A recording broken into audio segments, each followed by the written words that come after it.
ইসলাম বলে তোমার স্বামী যদি তোমাকে ডাকে তাহলে সব কাজ ছেড়ে দাও এবং তার জন্য হাজির হও।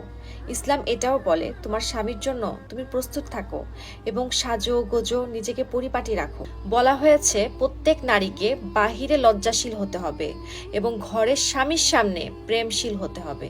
এখন যদি আপনি আপনার স্বামীর সাথে প্রেমশীল না হন, প্রেম না দেখান, তাহলে পুরুষরা তো প্রেম খোঁজার জন্য বাহিরে যাবেই। আমরা যখন বাহিরে কোনো অনুষ্ঠান বা দাওয়াতে যাই তখন স্বামীকে 2 ঘন্টা বসিয়ে রেখে সবচেয়ে সুন্দর পোশাক পরে নিজেকে পরিপাটি করি। আর স্বামীর সাথে যখন কোথাও ঘুরতে যাই তখন আমরা 1 মিনিটে ঘরে যেটা পরে আছে সেটা পরে স্বামীর সাথে বের হয়ে যাই।